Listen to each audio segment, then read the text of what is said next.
Keskiyönnon by Bradle, read by Ilya Leonov.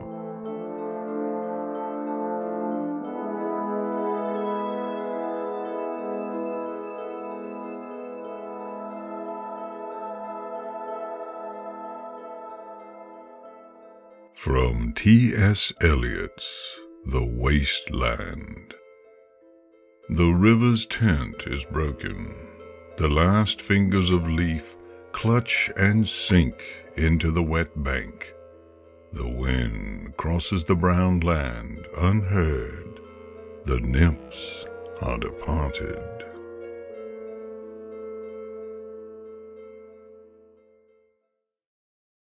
Northwest of Canterlot, perched high in the boughs of an ancient oak tree, there is a city in miniature.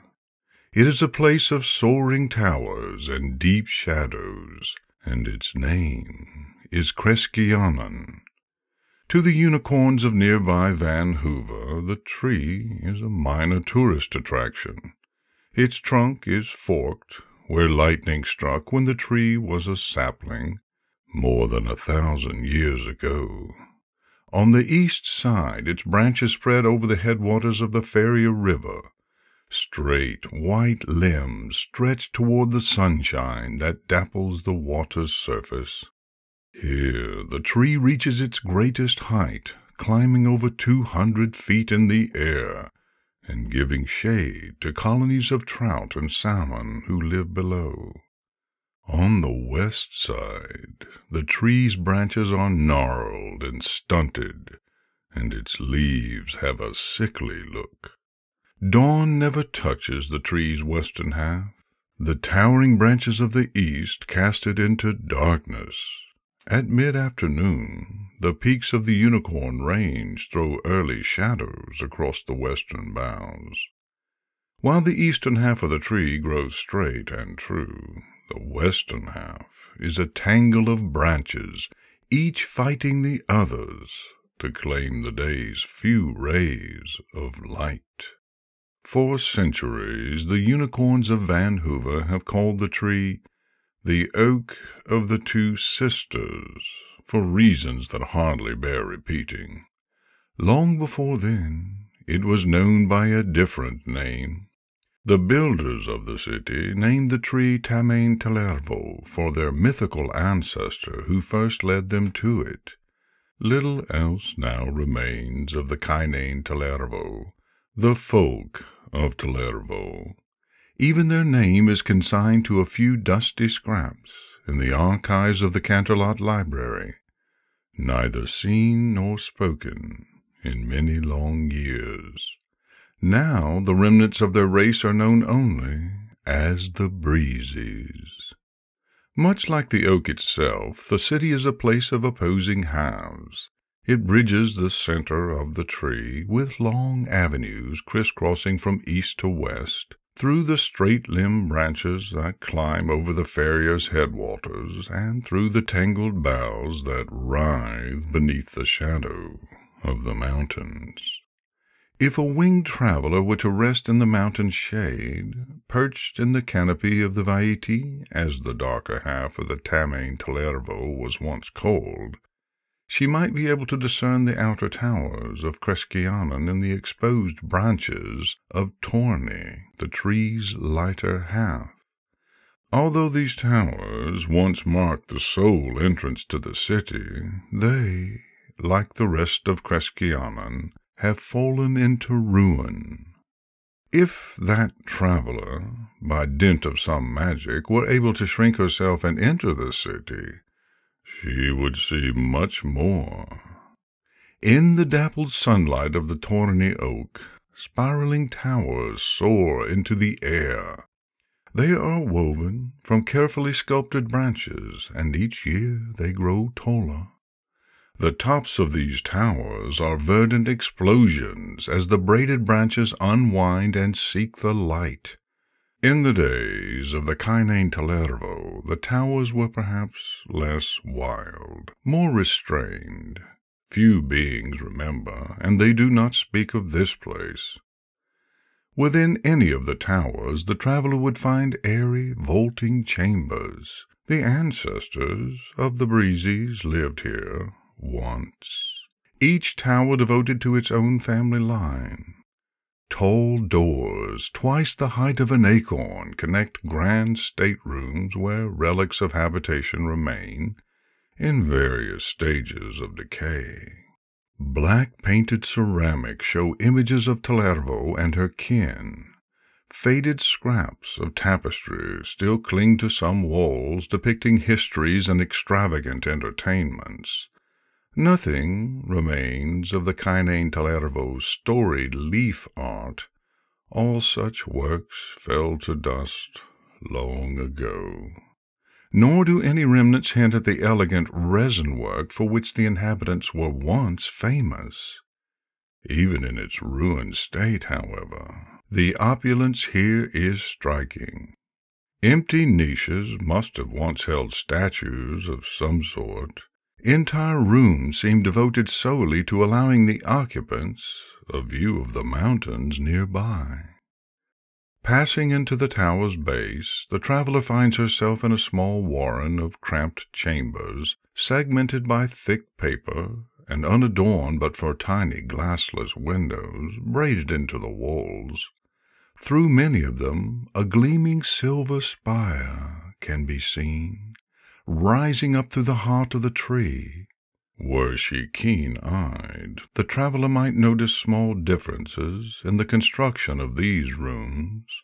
Wider, shorter doorways, thicker floors. In spots she might see the vestige of cracking murals that once adorned the walls of these rooms, completely unlike the decor seen in the rest of the tower.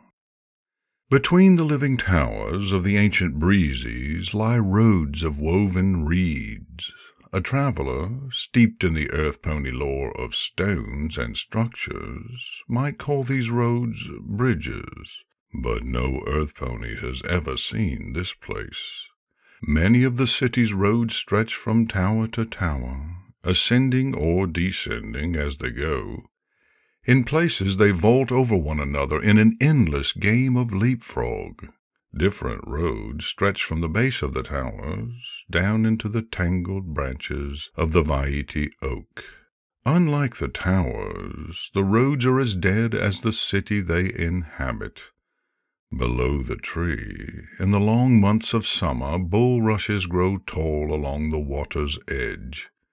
In the libraries of Canterlot, dusty chronicles record that the Kynane Tellervo made a science of harvesting these bulrushes, learning which were the lightest and which were the sturdiest, how best to gather them and how to braid them. They mastered the subtle magic of anchoring their reed roads to the towers as they grew, and of treating those roads so that they could endure over the long years they expected their city to stand. Few creatures remain who recall Keskiyönnon, but once its name was known in every corner of the land. The city of towers, the heart of the tree, the elegant capital of the Kynane Tellervo, most graceful of all the equine races. This was the Keskiyönnon all ponies knew. Taking one of the downward paths to the Vaiti oak, the traveler encounters a different city. At the border, between the eastern and western halves, the tangled branches of the Vaiti oak struggle against the thick boughs of the Torni oak. There is a new growth here, green leaves hunting and climbing toward the light. At the same time, there is further evidence of the city's decay. The roads of woven reed become pitted and sap-stained. Twigs constrict around them and push them askew. Even in the gentlest breeze, the branches here creak and moan. Here the sound of a soft buzzing fills the air. Descending into darkness, the traveler finds new structures carved from the tree itself, nothing like the towers of the Torni oak. Hives of rough, windowless homes are hacked from the wood. single rooms with wide empty door frames. Reed-woven scaffolding circles these branches, tying into the chaotic network of roads that descend from the towers above. Within the rough-hewn branch rooms the traveler sees more faded scraps of paint, more hints of long-forgotten murals. Here she finds housewares made from a hard, slick resin, the last relics of one of Keskiyonnon's storied art forms. In all the homes, a thick, pulpy paper forms shelves and cabinets that remain mostly intact. Some homes are larger, with taller entryways, and these often contain shards of the same black-painted ceramics found in the Torni towers. The traveler may notice several structures built entirely of paper as well. They are tall but cramped, and abut the wood-carved homes. These paper huts appear newer, though still ancient and disused, and most have fallen to ruin. One reed path, wider than the rest, leads down toward the heart of the tree, toward the spot where lightning cleaved through it long ago. Although centuries have passed since the last of the Kainene Talervo set hoof in this place, the downward path is well tended, free of leaves, and with ample space around it in the ubiquitous tangle of the Vaiti oak's branches. At the end of the road sits the base of an enormous silver spire, rising up through the canopy above. The spire is thick at the base, and tapers little as it rises. Close up, the traveler observes that the spire is formed from layer after layer of leaves. White veins stand thick on the surface of the leaves, and a transparent resin coats the entire structure, giving the spire its reflective sheen. The long years of abandonment do not seem to have touched its exterior. An enormous door, nearly the size of an apple, stands open to the air. Once this was the heart of the city, where the rulers of the Kainene Talervo would gather to pass laws and sit in judgment.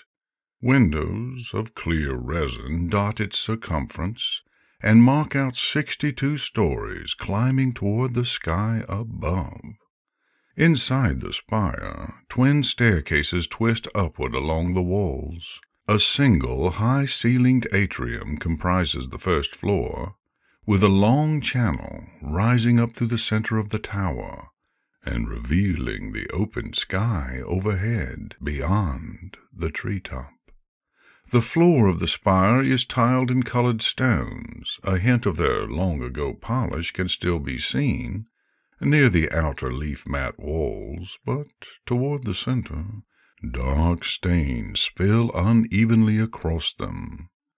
On the opposite side of the chamber, the traveler can see another door, leading out into the Torni oak, taller and sleeker than the Vaiti entrance. Ascending through the spire, the lower floors are all a shambles. Some show rooms that are open to the central column, and wind has battered these over the long years since Keskiyonnon's occupation. Some show warrens of paper-walled chambers, with wide entrances, not exposed to the elements, but here, too, are ruins. Tumbled statues to Talervo and her parents, Myaliki and Tapio. Sturdy reed-woven furnishings, overturned and broken. Halfway up, the stairways open onto a tall, cavernous amphitheater. The spire's central shaft is walled away here, with thin spun resin forming a transparent cylinder at its heart. The traveler encounters benches of rough paper, torn to powder in many places. The air is still and oppressive here, carrying the feel of undisturbed centuries. At the heart of the room, encircling the central shaft, is a raised speaking platform. In some places its surface is polished to a mirror-like shine. In others it is scarred and pitted, stained a darker color than the rest of the wood. The rooms in the upper half of the spire are much like those below. At the top of the spire stands a large circular gallery. Long display cases ring the room, crafted from clear resin and pulpy paper. Many of them are still intact. Alongside black-painted ceramics and intricate resin sculptures, the traveler at last finds the fabled leaf art of Keskiyönnon, locked away from the elements. The leaf art is reminiscent of the outer walls of the spire. Through careful cultivation, the Keskiyönnon were able to force the veins of leaves into intricate patterns as they grew. Of the pieces on display, the majority are abstract images of boxes and whorls, crafted from the rounded leaves of magnolia and mulberry, holly and hornbeam. But along the western face of the tower, a long progression of images chronicle the history of the city. These, and only these, are written into the oak leaves of the Keskiyönnon itself. In the first few leaves, the traveler sees simple figures approaching an enormous tree and exploring it. One of the resin cases here is broken, and no hint remains of what story its artwork might have told. Further on, the images describe construction and cultivation, how the Keskiyönnon built their towers and reed roads. After these come images of leisure, the Keskiyönnon resting by the banks of the river below, or admiring the sharp peaks to the west. Some leaves in this third set show the intricate process of creating leaf art. Others show resin workshops. There are odd differences between these scenes. Just as in the first sets of images, the pictures of leaf art creation use long, thin veins to sketch the bodies of the Keskiyönnon, but the creatures in the resin workshops are depicted with short veins bunched tightly together.